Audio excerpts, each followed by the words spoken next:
आइए सर्वप्रथम श्री राज श्यामा जी राधा कृष्ण के चरणों में प्रणाम करते हुए हमारे विद्वत समाज संकीर्तन के बंधुगण और आप सभी भगवत प्रेमी सुंदर साथ भक्तगण, आप सभी को मेरी तरफ से 40 सप्त दिवसीय पारायण के अवसर पर तृतीय दिवसीय के शुभ अवसर पर आप सभी को मेरी तरफ से प्रणाम। आइए हम लोग महामती श्री प्राणनाथ जी के वाणी के अंतर्गत कल श्रवण किए थे प्रकाश हिंदुस्तानी से लेकर कलश हिंदुस्तानी और सनंद ग्रंथ तक। आज तृतीय दिवस में कीर्तन वाणी और खुलासा इन दो ग्रंथों का वांचन होना है।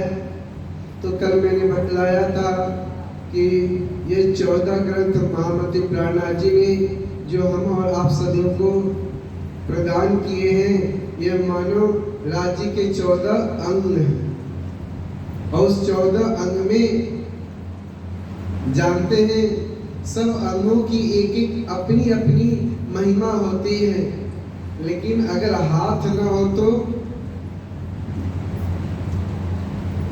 हाथ किसको कहा गया है? कीर्तन ग्रंथ को।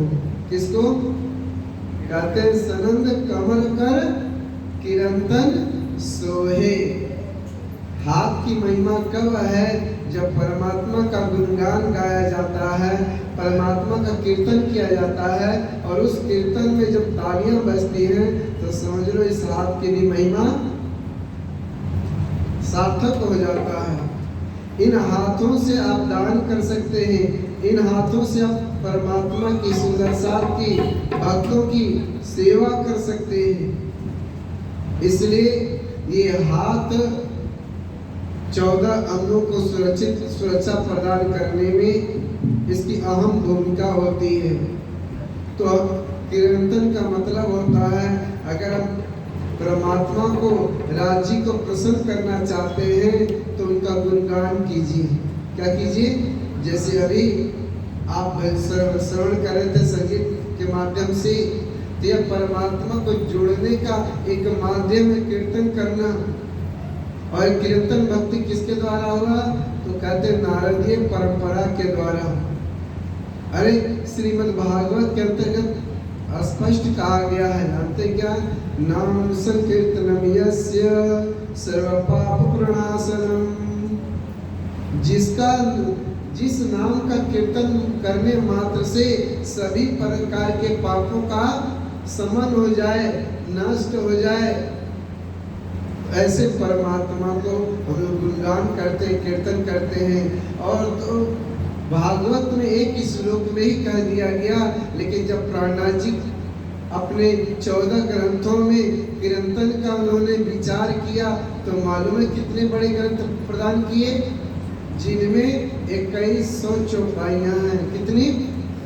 2102 चौपाइयाँ हैं।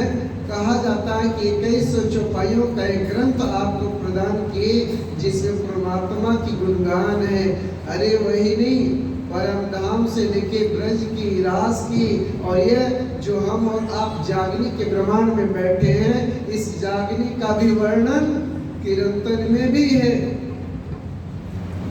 तो आप लोग जब वर्णन करें तो बहन जी ने भजन के द्वारा गाई थी, यह संसार एक दिन छोड़ करके सबको जाना है, जो जन्म लिया है उसको मरण निश्चय है। इसके कोई शुभ और अशुभ मुहूर्त की आवश्यकता नहीं पड़ता है।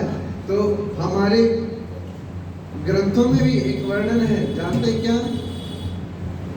उसमें कहा गया है, जोवन गर्भ न कीजिए,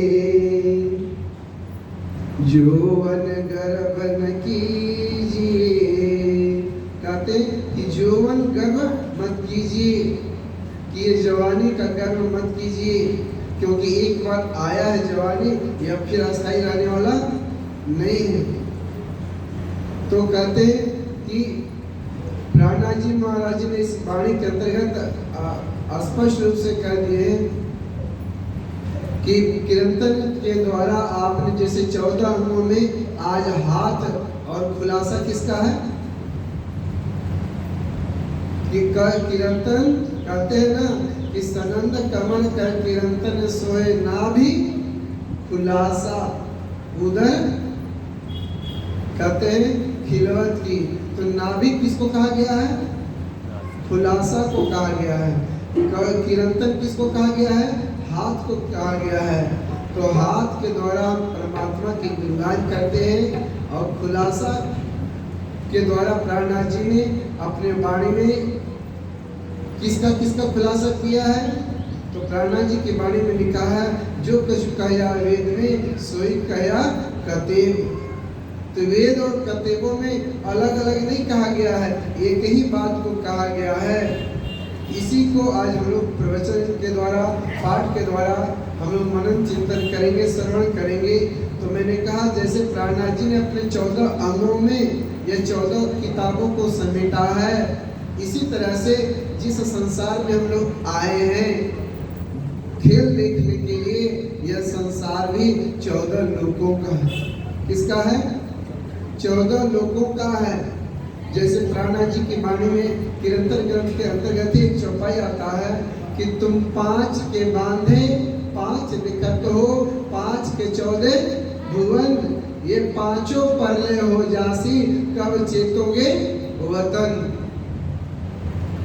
ये क्या देख रहे हैं हम लोग? जिस संसार में बैठे हैं ये 5 तत्व और 14 लोक का संसार है। कितने का है? 14 लोग हैं। जैसे हमने कहा था 14 अंग, राजी महाराज जी के 14 अंग ही 14 किताब है। इसी तरह से विराट पुरुष का ये 14 लोक के ही 14 अंग है। तो जिस 14 लोक में हम लोग आकर के बैठे हैं उस 14 लोक का मध्य कौन सा है? 14 लोक का मध्य जो भाग है उसको कहा जाता है मृत्यु लोक। क्या कहा जाता है? मृत्यु लोक कहा जाता है। तो सुदर्शन जी हम जिस 14 लोक में आए हैं खेल देखने के लिए, यह भी 14 लोक कैसा है? तो मानिए आप गोल अंडे की तरह देखे होंगे। अंडा कैसा होता है? हल्का वर्तुलाकार और लंबाई लिए होता है और यह एक परत दर परत होता है। जैसे मानो किसका छिलका, या तो प्याज का छिलका मान लीजिए, या तो केले का आप डंठल देखे होंगे, उसकी परत उतारते चले जाइए, परत दर परत निकलता चला जाता है। उसके होता है कि नहीं डंठल में? तो कहा जाता है केले की जो तना का भाग है वो अभी परत दर परत होता है। ठीक है, 14 लोक भी परत दर परत है। जहाँ हम बैठे हैं इसको कहा जाता है मृत्यु लोक। जैसे बहन जी ने क्या कहा था, जो इस संसार में जन्म लिया है उसको मरण निश्चय है। तो जहाँ हम बैठे हैं इसको मृत्यु लोक कहा जाता है। मृत्यु लोक मतलब, मृत्यु लोक का मतलब यही होता है जो आज हम दिख रहे हैं कल दिखने वाले नहीं। प्राणनाथ जी की वाणी के अनुसार जो उपजो सो तो रहो नहीं कोई। जिसका उत्पत्ति हुआ है उसका नाश होना ही है। इसको दूसरी भाषा में कहते हैं संसार। संसरती इति संसार, जिसमें क्षण क्षण परिवर्तन होता है, बदलाव होता है। जैसे बचपना से युवावस्था, युवावस्था से वृद्धावस्था और वृद्धावस्था से एक दिन राम नाम सत्य है। देखे थे आपकी गली से गुजरा था, 2 दिन पहले की बात है। किसी सज्जन का शरीर शांत हो चुका था तो लोग कह रहे थे राम नाम। तो यह मृत्यु लोक है जो यहाँ पर आया है। एक दिन इस शरीर को छोड़ करके जाना पड़ेगा। लेकिन याद रखिए मृत्यु किसकी होती है और कौन है जो मरता ही नहीं है। अगर आज हमें ज्ञान लेना है, अगर आज हमें कुछ सीखना है, इसी बात को सीखना है, यह मरने वाला कौन है और न मरने वाला जो कभी मरता ही नहीं है। केवल वस्त्र बदल देता है, शरीर बदल जाता है, लेकिन उसके मरण नहीं होता है। और मरण किसका होता है? तो कहा जाता है जो सामने दिख रहा है, संसार में जो कुछ देख रहे। प्राणनाथ जी के बारे में मैंने कहा था ना, तुम पांच के बांधे पांच दिखत हो, 5 के 14 भुवन। ये 5 तत्व का, ये 14 लोक का संसार है। जो कुछ आज देख रहे हैं वह दिन प्रतिदिन नष्ट होने वाला ही है। तो जो नष्ट होने वाला है इसी को मरण कहा गया है, मृत्यु कहा गया है। हम एक बात भाषा बतला दूं, मृत्यु का जब नाम सुनते हैं हम और आप घबराने लगते हैं कि हमारी मरण हो जाएगा, अब हम बचने वाले नहीं हैं। लेकिन सत्य यह है मरण के बाद भी नया जन्म तैयार मिलेगा। बोलो श्री प्राणनाथ प्यारे की जय। जिसको आप मरण कहते हो मरण नहीं है, वह नया जन्म की तैयारी है। क्यों? क्योंकि जो कुछ आप 5 तत्व का शरीर देख रहे हैं, ये जैसे जैसे शरीर नष्ट होगा तो इसमें की आत्मा जो है वह कर्म के अनुसार वह नया तन धारण करने के लिए तैयार मिलेगी। जैसे उदाहरण ले लीजिए, एक बीज जब आप मिट्टी में डालते हैं, गेहूं का हो, आम की उठली हो, कोई सा पौधा हो, जब तक वो बीज नष्ट नहीं होगा तो उसके अंदर से अंकुर निकलेगा क्या? बोलिए, निकलेगा? आम की उठली डालिए धरती में, उठली नष्ट हो जाएगी, लेकिन एक नया जीवन, एक नया पौधा दे करके आपको जाएगी। इसी तरह से यह मानव शरीर है। मानो हम और आप तो सोचते हैं जन्म लेंगे, आज मर जाएंगे। अरे मरना नहीं है। इसी बात को तो प्राणनाथ जी बताना चाहते हैं वाणी में कि हम आत्मा हैं। अभी शायद देवी जी के मुखाबिन से या अन्य विदुषी बहनों के द्वारा आपने सुना था मरण के बारे में। देखो, हमें केवल आत्मज्ञान हो जाएगा तो हम निश्चय ही जान लेंगे कि हम मरने वाले नहीं हैं। मरने वाला कोई और नहीं, मरने वाला तो यह हाड़ मांस का शरीर है। कहते हैं कि यह शरीर ही नष्ट हो सकता है। 5 तत्व का शरीर 5 तत्व में विलीन हो जाता है। आप एक ऐसे परमहंस को सुने होंगे जो पन्ना जी में पुराने साला में रहे। उनका नाम है श्री 108 गोपाल मणि जी महाराज, जो 302 वर्ष लगभग जीवित रहे। जब उनका शरीर छूटने का समय हुआ ना, तो लोग कहते हैं जैसे कबीर साहब जी ने जब शरीर छोड़ा था तो शरीर मिला था या पुष्प मिला था? तो कहते हैं जब कबीर साहब ने शरीर छोड़ा था तो लोग हिंदू और मुसलमान आपस में कलह करने लगे कि हम दफनाएंगे, कोई कहता नहीं हम जलाएंगे। लेकिन प्रकृति का तो विधान कुछ और ही था। वहाँ 5 तत्व का शरीर, हाड़ मांस का शरीर नहीं पाया, प्राप्त हुआ। क्या मिला? तो कहा जाता है वहाँ पर मिला पुष्प, 2 फूल प्राप्त हुआ, और एक ने दफना दिया, दूसरे ने जला दिया। आइए, ठीक इसी तरह से हमारे गोपाल मणि जी हैं। जब उन्होंने शरीर छोड़ा था तो ये 5 तत्व का शरीर को 5 तत्व में विलीन कर दिया। मतलब ये मिट्टी का शरीर है, मिट्टी में मिल गया। जल तत्व जल में मिल गया, अग्नि तत्व अग्नि में, वायु तत्व वायु में, और आकाश में मिल गया। तो बताइए आत्मा कहाँ मिलेगी? बोलिए। जो ज्ञानी है, जो शास्त्रों का चिंतन करता है, वह तो स्पष्ट कहेगा कि आत्मा परमात्मा का अंश है, इसलिए परमात्मा में जाकर मिल गई। तो ये 5 तत्व का शरीर 5 तत्व में मिल गया। तो बतलाइए नष्ट हुआ या अपने घर में चला मिल गई? पानी पानी में मिल जाएगा तो शांति को प्राप्त होगा कि नहीं? मिट्टी का शरीर मिट्टी में मिल जाएगा। जो जहाँ से राणा जी की वाणी में आता है ना, जो जहाँ सियाइया में पहुँचाऊं तीन ठोर, जो जहाँ का है मैं उसको उस जगह पर पहुंचा दूंगा। मतलब हाड़ मांस का शरीर 5 तत्वों का है, जो 5 तत्वों में विलीन कर देंगे। और आत्मा कहाँ की है? ये आत्मा परमात्मा का अंश है, परमधाम से आई है संसार में खेल देखने के लिए। तो खेल देख करके परमधाम जाएगी या संसार में भटकेगी? तो प्राणनाथ जी ने कहा ना, जो जहाँ से आया मैं पहुंचाऊं 3 ठौर। तो प्राणनाथ जी महाराज जी इस आत्मज्ञान के द्वारा हम सब सुंदर साथ की आत्मा को तो यही जगाने के लिए आए हैं कि सुंदर साथ जी तुम इस संसार 14 लोक के संसार में आए हो। ये 14 लोक का संसार तुम्हारा नहीं है, जिसको तुम अपना मान बैठे हो, अपना सगे संबंधी मानते हो, ये तुम्हारा नहीं है। जैसे मैंने वह संकेत किया था ना, जोवन गर्भन कीजिए जग जीवन थोड़ा, जोवन गर्भन कीजिए जग जीवन थोड़ा। यह संसार सराय है, यह संसार सराय है, ताम कियो बसेरा, जोवन गर्भन कीजिए जग जीवन थोड़ा, जोवन गर्भन कीजिए जग जीवन थोड़ा।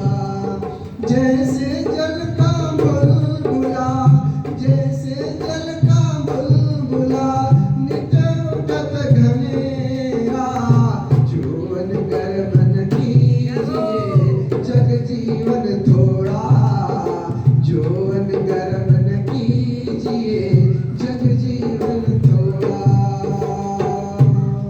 बोलो श्री प्राणनाथ प्यारे की। बोलो कृष्ण कन्हैया लाल की। तो ये इस भजन के द्वारा आपने क्या सीखा? जीवन इस शरीर का गर्व मत कीजिए, क्योंकि जग जीवन, ये जीवन रूपी शरीर जो मिला है, श्वास मिला है, ये थोड़ा ही है। लेकिन किस लिए मिला है? आत्मज्ञान के लिए मिला है। किस लिए मिला है? परमात्मा की प्राप्ति के लिए मिला है। तो मैंने कहा था ना, जब उनको आत्मज्ञान हो गया, मतलब गोपाल मणि जी को आत्मज्ञान हो गया, तो उन्होंने अंतिम समय में जब शरीर छोड़ा ना, तो मालूम है शरीर नहीं मिला। जैसे हमारा शरीर छूट जाएगा तो हाड़ मांस का पुतला 6 फुट का पड़ा रहेगा धरती पे, लेकिन उन्होंने जब शरीर छोड़ा तो अपने 5 तत्वों को 5 तत्व में विलीन कर दिए।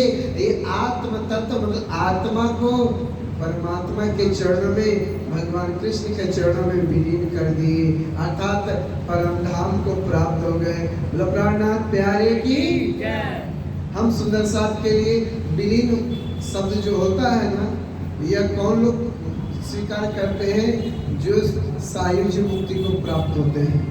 लेकिन हमारे प्राणनाथ जी की वाणी के अनुसार हम सुंदर साथ की परमात्मा राज्य की प्राप्ति ही हमारा मुक्ति है, इसीलिए हम सामिप्य को स्वीकार करते हैं। तो हमारे गोपाल मणि जी मूल मिलावा में राजश्यामा जी के चरणों को प्राप्त हो गए। तो हमने कहा ना, यह संसार क्या है? मृत लोक है। जो इसमें आया है उसको तो मरना ही है। सुंदर साथ जी, इस मृत लोक को 7 खंडों में बांटा गया है। कितने खंडों में? 7 खंडों में। याद रखिए, किसी जमाने में, किसी समय में, प्राचीन काल में यह पूरा मृत लोक केवल एक ही राजा के अधीन में था। वह कहीं विदेश में नहीं, वह भारत के ही शासक रहे थे। आप प्रियव्रत का नाम सुने होंगे। अरे राजा मनु जब हुए तब भी 7 लोगों के मालिक थे। ध्रुव हुए तब भी थे। जब कहा जाता प्रियव्रत हुए और उन्होंने देखा कि हमारे आने वाले जो राजा है, हमारे बेटा है, वो लोग सक्षम नहीं हो पाएंगे, तो यह मृतलोक को 7 भागों में बांट दिया, जिसको हम 7 द्वीप कहते हैं। कितने द्वीप? यह मृतलोक 7 द्वीप है। यह मृतलोक 7 द्वीप और 7 सागर है। कितने? 7 द्वीप और 7 सागर में बांटा गया है, जिसको हम 7 द्वीप कहते हैं। सुंदर साथ जी, उसमें सबसे बड़ा जो 7वां द्वीप है, जिसको जम्बू द्वीप कहा गया है। क्या कहा गया है? जम्बू द्वीप। और जम्मू द्वीप में भी 9 खंड हैं, जिसमें 9वां खंड कौन सा है?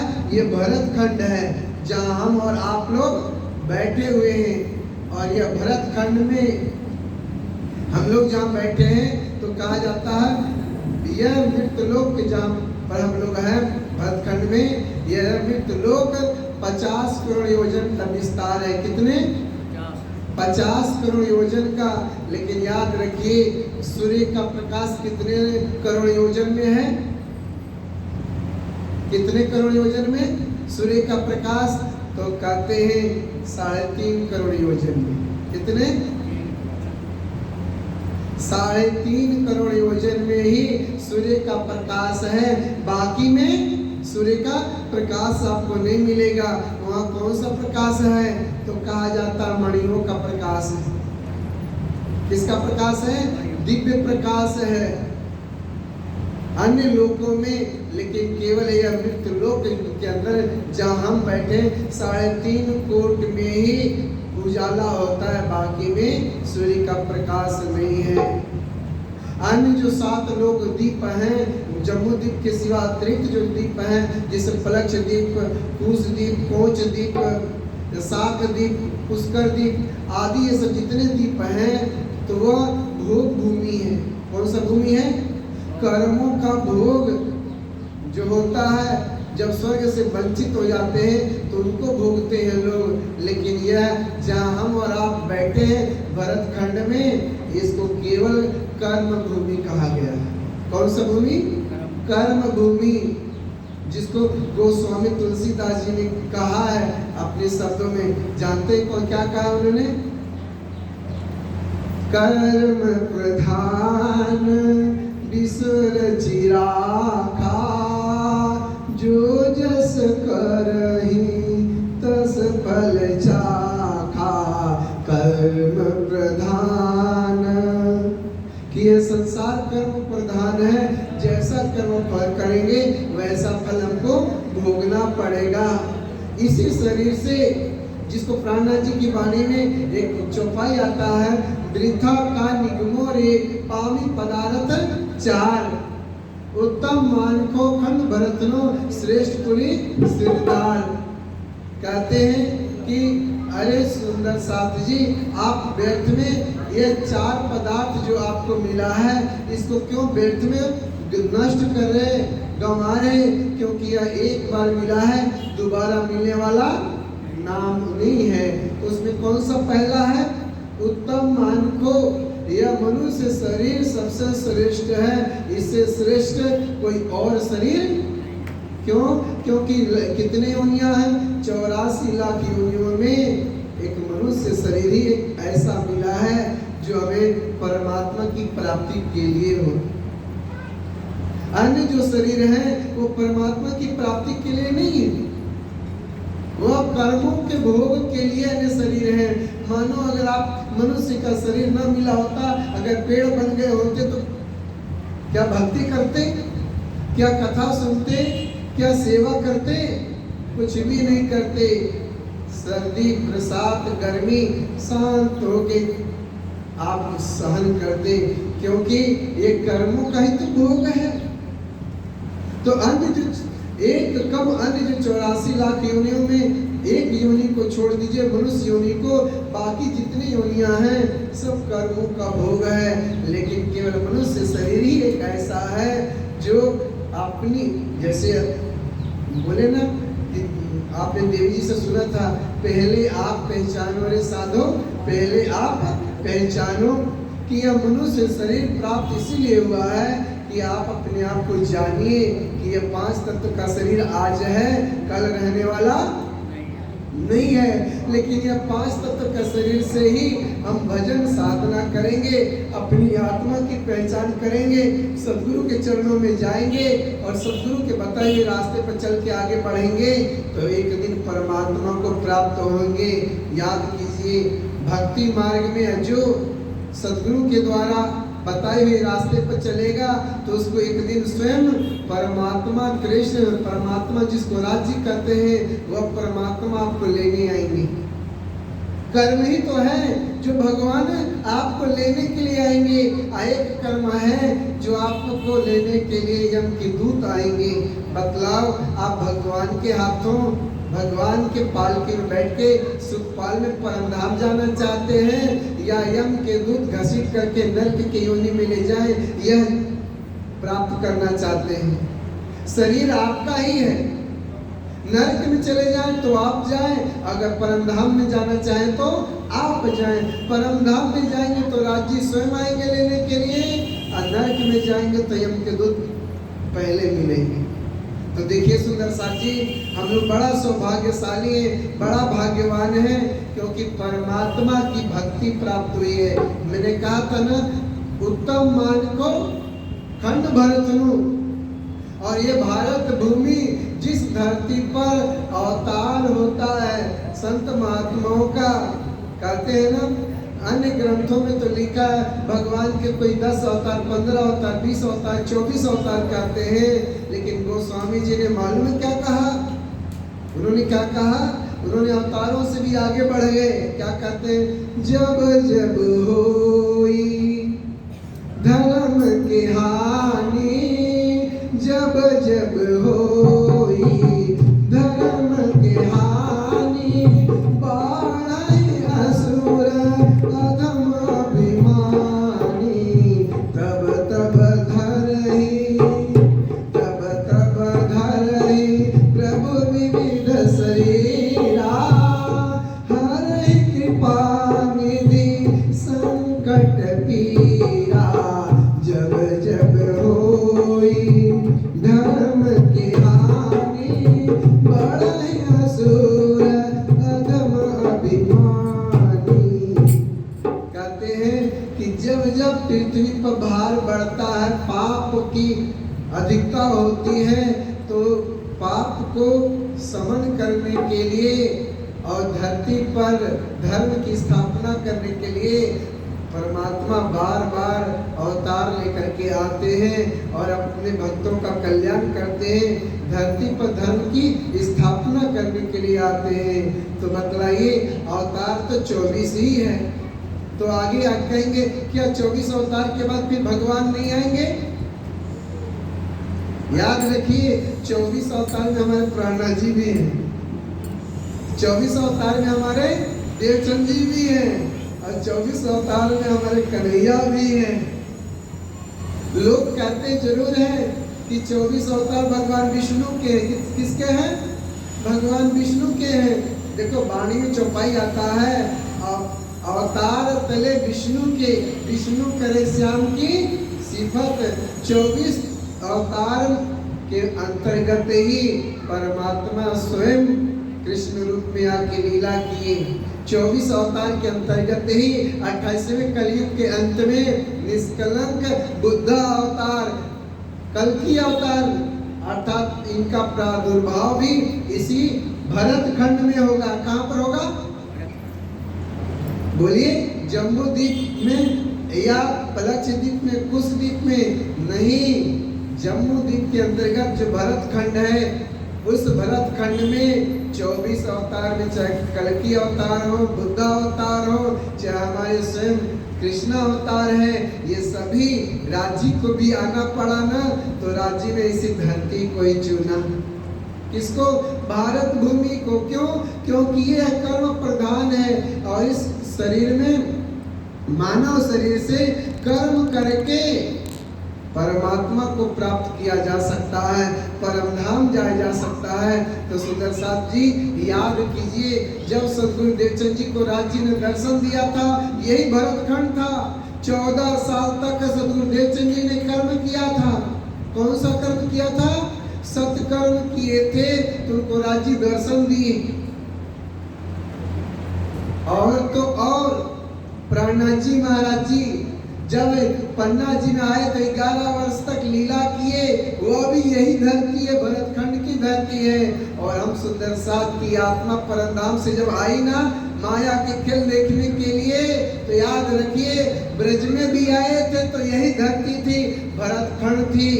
और कलयुग में 28वें कलयुग के अंत में जब हम लोग तीसरी बार आए ना खेल देखने के लिए, जिस जिसको हम लोग कहते हैं जागनिक ब्रह्मांड, ये तीसरी भी भरत खंड में ही आए हैं। हमारी परमधाम की आत्मा भरत खंड से बाहर नहीं आई, जो भी आई है इसी देश में आई है। और भरत खंड में ही हम कर्म करके, कौन सा कर्म करके? धर्म, आत्मा की जागृति करके सदगुरु के बताए हुए रास्ते पर जब चलेंगे तो याद रखिए किन किन को भगवान लेने आए थे। तो देखिए, जो सुंदर साथ नहीं है वो भागवत के माध्यम से आप लोग जान ले। बतलाइए, भीष्म पितामह जी को लेने के लिए कृष्ण कुरुक्षेत्र में पहुंचे थे कि नहीं? आप तो हरियाणा से हैं, याद कीजिए जब भगवान कृष्ण हस्तिनापुर के राज्य को किसको दिलवा दिए? युधिष्ठिर पांडवों को दे दिए, विजय प्राप्त हो गया। उन्होंने कहा अब चलने का समय हुआ है द्वारिका। जब जाने लगे तो याद आया, अरे बाणों की सैया पर मेरी राह देख रहे हैं दादाजी, बाणों की सैया पर राह देख रहे हैं। तो बतलाइए, भगवान छोड़कर गए कि नहीं भीष्म पितामह जी के पास? उनकी अंतिम संवारने के लिए गए थे कि नहीं? गए थे। और आप सुंदर साथ वाणी भी तक चर्चा सुनते हैं। बताइए, सदगुरुदेव चंद जी महाराज जी की धर्मपत्नी कौन थी? कौन थी? लीलबाई। कौन थी? लीलबाई। जब लीलबाई अपना शरीर छोड़ने का समय आया तो 3 दिन पहले राज्य आके दर्शन दिए थे और कहे थे, लीलबाई तैयार रहना, हम आएंगे तुमको लेने के लिए, परमधाम ले चलेंगे। तो सदगुरुदेव चंद जी से लीलबाई ने कही थी कि सदगुरु महाराज राज्य दर्शन दिए थे और कह रहे थे तुमको परमधाम चलना है। तो बतलाइए, हम सुंदर साथ के लिए जब लीलबाई को लेने के लिए राज्य आ सकते हैं, तो हम और आप जब मनुष्य शरीर प्राप्त करके और इतना पहचान हो गया कि हमारा यह घर संसार अपना नहीं है, इस संसार को एक दिन सबको छोड़ना पड़ेगा। जो उपजे सो तो रहो नहीं, कोई जो जन्म लिया है उसको एक दिन मृत्यु को गले लगाना ही पड़ेगा। तो अपने निज घर की शुद्धि की, मैंने कहा था ना, बीज डालेंगे तो अंकुर, मिट्टी से अंकुर ही होगा, लेकिन जब अंकुर होगा तो बीज नष्ट हो जाएगा। जब ये संसार को छोड़ेंगे तो हमारे अंदर कौन सा अंकुर जब मिलेगा? बोलिए। जो हम लोग राज्य के निज नाम का, निज नाम कौन सा? श्री कृष्ण, परमधाम, परमधाम रूपी अंकुर। क्योंकि प्राणनाथ जी की वाणी में चौपाई आता है, जानते हैं कौन सा? घर श्रीधाम है श्री कृष्ण, परमधाम और राज्य। कृष्ण मतलब राज्य, राज्य और परमधाम रूपी अंकुर को अपने हृदय में संजोए रहेंगे। और जैसे हमने कहा था ना, मिट्टी में बीज पड़ते ही जब मिट्टी में के अंदर बीज चला जाता है तो उसके अंदर से अंकुर निकलता है, वही पौधा और पेड़ बन जाता है। तो हमारे अंदर इस माया रूपी संसार, मैंने कहा था 14 लोक का ब्रह्मांड है, ये 14 लोक ब्रह्मांड मृत्यु लोक में हम अंकुर आया है। यह शरीर कौन सा है? यह शरीर बीज है, और इस बीज रूपी शरीर के अंदर से जो अंकुर उत्पन्न हुआ है वो कहाँ का अंकुर है? परमधाम का। और जब परमधाम का अंकुर है तो यह बीज अपना जैसे कलेवर को नष्ट करता है, तो यह हम भी तो इस कलेवर को नष्ट करेंगे कि नहीं? बुढ़ापा इसमें भी तो आएगा, और जब जरा आ जाएगा, बुढ़ापा आ जाएगा, तो यह शरीर जैसे नष्ट होगा तो इसमें से एक रूप, एक पौधा निकलेगा, एक आत्मा निकलेगी। वो आत्मा परमधाम की होगी। कौन सा होगा? परमधाम रूपी आत्मा। क्योंकि जो आत्मा प्रकट होगी वह परमधाम की तैयारी करेगी। क्यों? क्योंकि इस आत्मा के मालिक परमात्मा है, श्री कृष्ण है, और उस श्री कृष्ण का घर कहाँ है? परमधाम है। तो बतलाइए, जैसे अंकुर से पौधा तैयार हो जाता है तो हमारे इसी शरीर से परमधाम प्राप्त हो जाएगा। तो सुंदर साथ जी हमें लेने के लिए राज्य जरूर आएंगे। तो हमें अपनी आत्मा का अगर कल्याण करना है, इसी शरीर से अपनी आत्मा को पहचाने। तो मैंने कहा था कि उत्तम मान को खंड भरतनो, श्रेष्ठ पुलिस सिरदार। और तीसरा कौन सा है? ये कलयुग है। कौन सा है? ये कलयुग। और वो भी कलयुग में कौन सा? 28वां कलयुग। कौन सा कलयुग? ये 28वां कलयुग चल रहा है। और इस 28वें कलयुग के अंत में जो भागवत में कहा गया 24 अवतार हुए हैं, तो 24 अवतार होएगा। तो जो 24वां अवतार में कल की बुद्ध अवतार का वर्णन है, तो इसी कलयुग में ही तो है। जो कलयुग में आज से लगभग 350 वर्ष 400 वर्ष के आसपास में हमारे बुद्ध अवतार कौन? सदगुरुदेव चंद जी। और कल की अवतार प्राणनाथ जी, यह प्रकट होकर के परम धाम का जब ज्ञान लेकर के आए, तो बतलाइए, जब हम सब सुंदर साथ, यहाँ बतलाए थे मैंने, हम सब सुंदर साथ सदगुरु के बताए हुए रास्ते पर चलेंगे, तो बतलाइए परम धाम मिलेगा कि नहीं मिलेगा। तो हमने कहा था तीसरा 28वां कलयुग, और चौथा जो है ना सतगुरु। वो सतगुरु हमारे, चाहे देवचंद जी को आप सतगुरु मानिए, प्राणनाथ जी को मानिए, ये चाहे स्वयं राज जी को ही सतगुरु कह लीजिए, यह सतगुरु स्वरूप स्वयं परमात्मा प्रकट होकर के अपना ज्ञान दिए। उस ज्ञान के द्वारा हमें पहचान हुआ, और जब पहचान हो गया तो हम तो परम धाम की राह पक्की कर लिए। क्या पक्की कर लिए? कि हमारा घर परम धाम है, हमारी आत्मा राज्य की अंगना है, और हम मूल मिलावा में से खेल बैठे बैठे देख रहे हैं इस संसार का। तो समझ गए सुंदर साथ जी, यह मृत्यु लोक में हम बैठे हैं। इसके नीचे कहा जाता है और भी लोक हैं। कौन कौन सा? अतल, बीतल, सुतल, तलातल, महातल, रसातल और पाताल। ये नीचे की लोक हैं, जिसको कहा जाता है कि भ्रू लोक कह लीजिए। क्या कहते हैं? भ्रूवर लोक कहते हैं।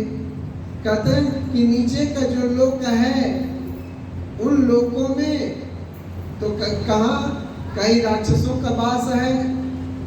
जैसे सुतल लोक में राजा बलि रहते हैं, अतल लोक में मैं नाम के दानों का बेटा बलकासुर राज करता है, और कई सर्पों का भी लोक है जिसको कहा जाता है रसातल।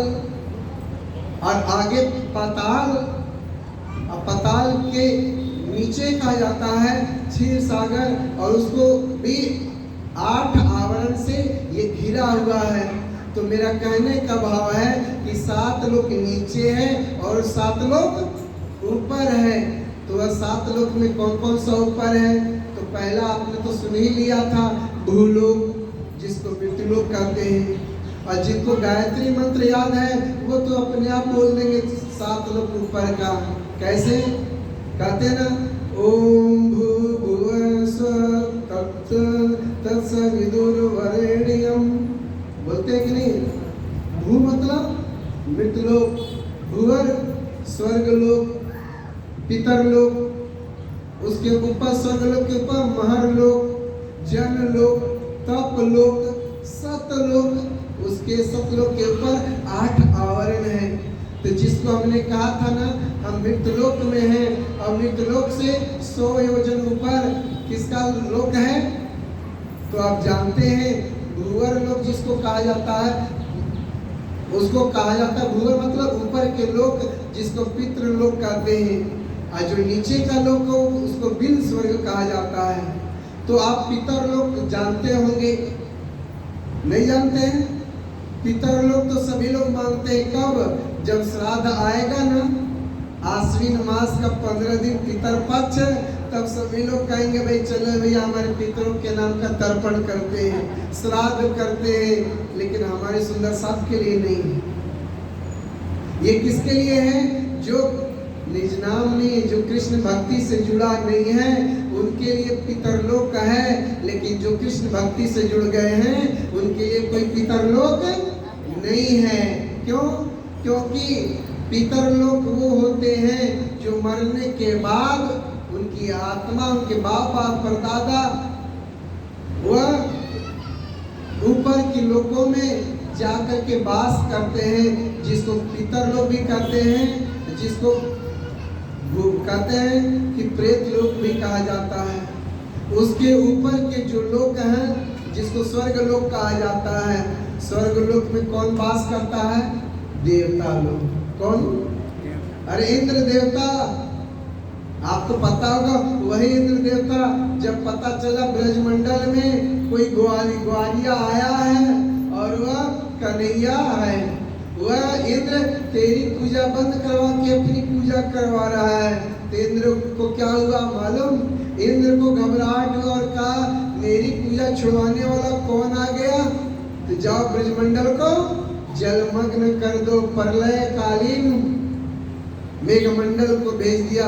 वही स्वर्ग के देवता इंद्र, और उस स्वर्ग के देवता जो इंद्र हैं वहां स्वर्ग में रहते हैं। लेकिन याद रखिए स्वर्ग का देवता आप भी बन सकते हैं।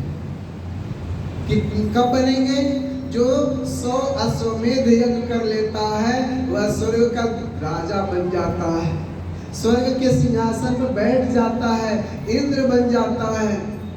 लेकिन जब किस इंद्र को पता चलता है कोई मेरी भक्ति कर रहा है, साधना कर रहा है स्वर्ग में आने के लिए, तो वह पहले घबराने लगता है। लेकिन हम मनुष्य, सामान्य मनुष्य अगर स्वर्ग की कामना से भक्ति करेंगे ना, पूजा पाठ करेंगे और मरने के बाद स्वर्ग लोक जाएंगे, तो मालूम हमारी क्या गति होगी? तो गीता में भगवान कृष्ण ने स्पष्ट कर दिया। क्या कहा? तेतम भुक्त्वा सर्वलोकम विशालम क्षीणे पुण्ये मर्त्यलोकम विसंति। बताइए, जब तक आपका पुण्य अर्जित रहेगा तब तक आप स्वर्ग में जाकर के आराम से सब सुख मिलेगा, सब व्यवस्था मिलेगी। लेकिन याद रखिए जब जो पुण्य रूपी पैसा अर्जन किए हैं जब समाप्त हो जाएगा, तो उसी स्वर्ग से इंद्र के जो पार्षद हैं वो आपको स्वर्ग से निकाल कर कहाँ फेंक देंगे? इंद्र के जो पार्षद हैं वह स्वर्ग से धक्का देकर के इसी मृत्युलोक में डाल देंगे।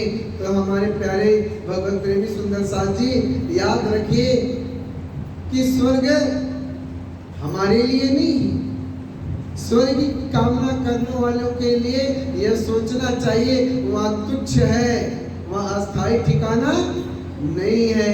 स्वर्ग के ऊपर है महर्लोक। कौन सा है? महर्लोक। वहाँ उसी महर्लोक में शिशुमार चक्र है जहाँ पर ध्रुव आज भी केंद्रित है। महर्लोक के ऊपर जाएंगे तो कहा जाता है कि तप लोक है। तप लोक मतलब जो ऋषि मुनि तपस्या करते हैं, साधना करते हैं, अपने योग बल पे वह तप लोक में जाकर के वास करते हैं। और तप जैसे तप लोक के ऊपर जाएंगे तो जन लोक आएगा। और जन लोक कहते हैं कि महर्लोक, जन लोक, तप लोक, फिर सतलोक। तो जन लोक के बाद कहा जाता है सतलोक। जब हम लोग सतलोक में जाएंगे तो वहाँ क्या मिलेगा? ब्रह्मा विष्णु महेश की 3 पुरियां मिलेंगी। और उस 3 पुरियां में एक तरफ ब्रह्मा जी हैं तो दूसरे तरफ भगवान शंकर में हैं, और बीच में भगवान विष्णु अपना वैकुंठ धाम बनाकर वास करते हैं। यह वही विष्णु है। कौन सा विष्णु? अभी लोग कोई सुंदर शब्द कह रहा था कि विष्णु तो भाई छल ब्रह्मांड में रहते हैं, आप प्रलय हो जाता है। अरे विष्णु एक नहीं है। जैसे हम लोग कहते हैं ना कि भगवान महाविष्णु, उस महाविष्णु से विष्णु प्रकट हुए और उस विष्णु से 4 व्यू उत्पन्न हुआ, जिसको वसुदेव, संकर्षण, अनिरुद्ध और प्रद्युम्न कहा जाता है। तो वासुदेव स्वरूप जो विष्णु हैं वह सतलोक में विराजते हैं, और जो संकर्षण स्वरूप विष्णु हैं जिनको नारायण कहा जाता है वह क्षीर सागर में लक्ष्मी जी के साथ विराजते हैं। देख लो दोनों विष्णु ही हैं। सतलोक में भी विष्णु हैं, वहाँ भी लक्ष्मी है। कहा जाता क्षीर सागर में भी विष्णु है, लेकिन यहाँ इनको नारायण कहा जाता है। दोनों का अंतर क्या है कि वो वासुदेव और ये संकर्षण है, और अनिरुद्ध और प्रद्युम्न से ब्रह्मा और शंकर जी की उत्पत्ति हुई। इस तरह से ये 4 विष्णुओं का 14 लोकों में इनका विस्तार है। और यही भगवान विष्णु कहा जाता है कि संसार का पालन करते हैं। भगवान शंकर संसार का संहार करते हैं, और भगवान ब्रह्मा जी यह सृष्टि का कार्य करते हैं। तो सुंदर साथ जी, अब हम अपने वाणी के मूलभूत सिद्धांत पर चल रहे हैं, क्योंकि आज कीर्तन है ना। कीर्तन का मतलब हमको गुणगान करना है। तो यहाँ हम अपने प्रसंग पर चलते हैं कि तुम 5 के बांधे 5 देखा तो 5 के 14 भुवन, ये जब 5 परले हो जासी कब चित्तोगे वतन, कि ये 14 लोक ब्रह्मांड जो है ये 5 तत्वों का संसार है, जिसको हम लोग 14 लोक कहा जाता है। नीचे पाताल है, मध्य में मृत्युलोक है, और ऊपर सतलोक है। तो ये 14 लोक, जैसे हमारा शरीर 14 अंगों का है, इसी तरह विराट भगवान 6 ब्रह्म का यह विराट स्वरूप है, जो 14 लोक इनके अंदर समेट के बैठा है। लेकिन प्राणनाथ जी ने अपनी वाणी में क्या कहे मालूम, ये 5 परलय हो जासी। जैसे अब्बान जी ने कहा था ना कि यह शरीर आज है और कल रहने वाला नहीं है, तो हमारे प्राणनाथ जी ने भी इसी बात को कहा है कि यह 5 परलय हो जाएगा, मतलब जो जहां से आया है वहां चले जाएगा। तो यहाँ पर आत्मा के लिए प्राणनाथ जी कह रहे हैं कि हे सुंदर साथ, तुम्हारी आत्मा को तो देखो, कब चेतोगे वतन। अब वो कल के प्रसंग में आ जाते हैं, जैसे राज जी ने दिलचंद जी से ने कहा था ना कि तू कौन, कहाँ से आया, कहाँ है तेरा भरतार, नार तुम कौन खसम की, दिड़ कर कहो विचार, तू जागत है कि नींद में करके देख विचार। कहते हैं ना कि दिलचंद जी से राजी ने कहा था, तू कौन, कहाँ से आया, कहाँ है तेरा वतन। इसी बात को प्राणनाथ जी ने कहा, कब चेतोगे वतन, तुम अपने घर को कब याद करोगे, जिस घर से तुम इस संसार में आके खेल देख रहे हो।